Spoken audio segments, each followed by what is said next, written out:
It's time for an installment of Mini Masterpieces, where we learn about famous artists throughout history and make your paintings inspired by their most famous works. Who's ready to learn about art history? Woo! Let's go!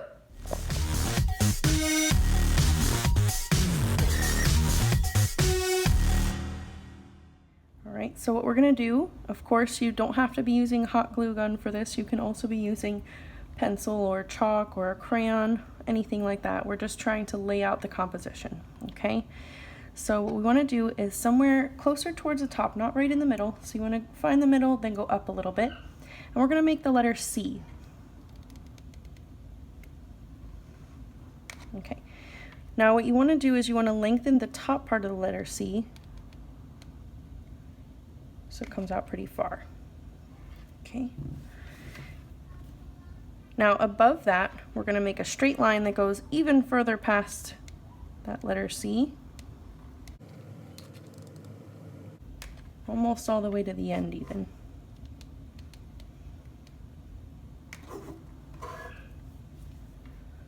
And then we're going to make a line that comes down. Now what we want to do is we want to connect the corner here, and we want to make sure that we end up right around here and keep going. We're making a line diagonal that goes across.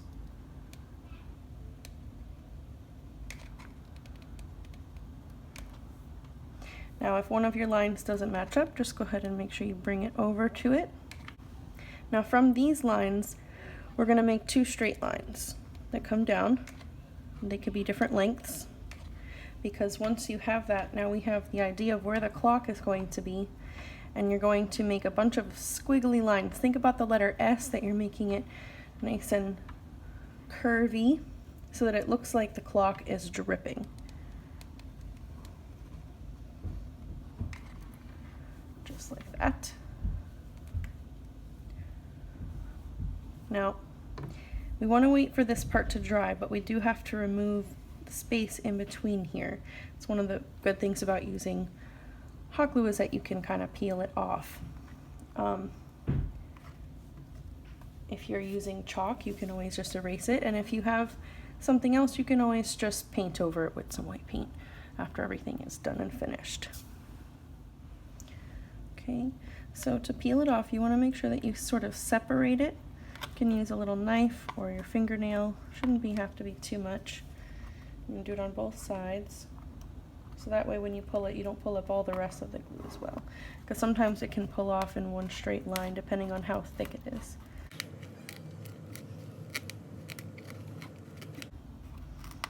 Now, it's okay if it peels up some of the paint here because we're going to be painting over it anyway.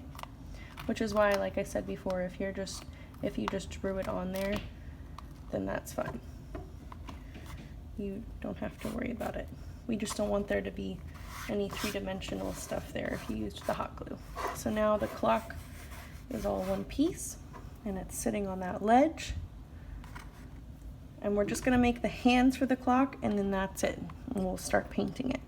So you want to find the center. The center should be somewhere around the middle here. And just make a nice good sized dot. And you can make the time whatever you want. You can have the hands be going up, you can have them going sideways. It's totally up to you. I want to have one that's going flat so that it's going in the right direction on the top part here. I'm going to make a little tiny arrow.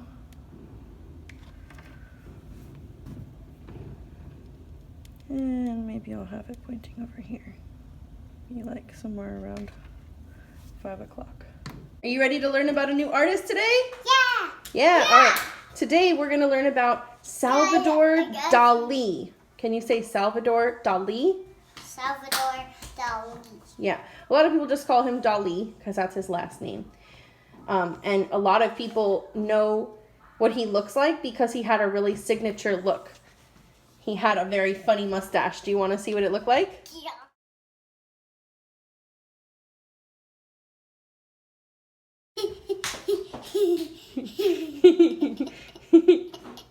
So for this one, the only colors that we need are a couple different shades of brown, white, and black. Yeah. And do you know how to make the color brown? Green and red do make brown, that's true. Because when you mix all the primary colors, it makes brown. So green would be a mixture of yellow and blue, and then plus red, that'd be all of them, right? What? Brown is a mixture of all the primary colors. So you take yellow and some blue and some red. Mix and mix and mix and mix. Until you get the brown. So we're going to take the brown and we're going to paint the cliff, okay? The cliff is where the clock is sitting on. I just got the brown. Okay, yeah, that's good. So we're going to put the brown in here. Okay, so now we have to make a different brown. We want it to be a little bit darker. How do we make a color darker? We add black. Yeah. Right? So we want to take some black and put it into the brown. So now that we have a darker brown, we're going to paint the other part of the cliff. This is the part of the cliff that has a little bit of a shadow. So that's why we made it a little bit darker. Yeah. Mm-hmm. And we just want to be careful not to go inside the clock, right? Yeah. All right, now we need to make another shade of brown. This one's going to look a little bit more like clay, so it's got more of a reddish color. So we want to take some more red and bring it over to our other brown. So now it's a different brown again.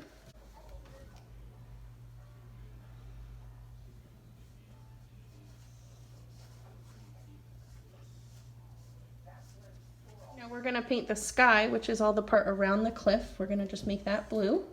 Go ahead. Now, how do you make a color lighter? With white. Yes, that's exactly what we did, right? We added white to the blue, so now it's lighter. So what we want to do is we want to paint in this part because remember the shadow is over here. So this part of the clock has to be just a little bit darker than this part. Very nice. So the last step that we're going to do is that we are going to take the black and we're going to outline the clock and the hands of the clock. And then you just have to put the numbers in the clock and you're all done. Outline first. Yes, outline first. Go ahead and get some black paint.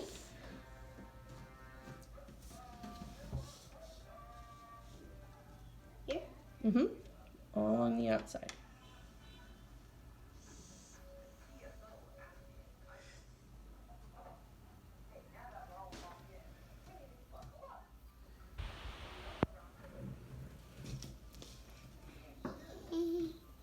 Now this one. Mm-hmm. Right, so now that we have everything ready, we're gonna just do the last part, which is put the numbers in on the clock. Now we're switching over to a marker rather than a paintbrush because paintbrushes can come out really thick and markers have thinner lines, so it's easier to write the numbers. So you're gonna wanna wait until the paint is dry, and then we're gonna go ahead and put the numbers in. All right, go ahead, Malachi. Start writing the numbers in on the clock.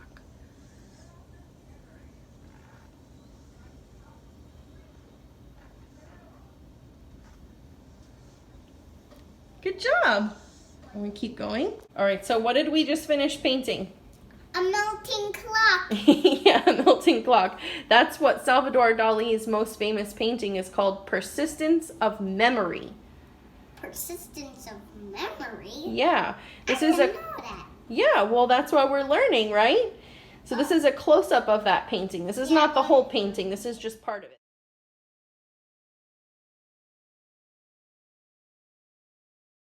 The most famous part is that he has melting clocks in his paintings.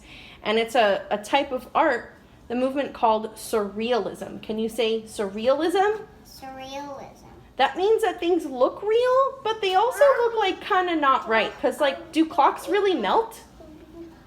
No, they really don't melt, do they? But when he paints them, it looks realistic. So it's called surrealism because it looks real, but it's also kind of not. Surreal means that it's like a little bit different than reality. Thanks for painting with us and subscribe to the Hot Glue Guys. Have a great day. Have a great day.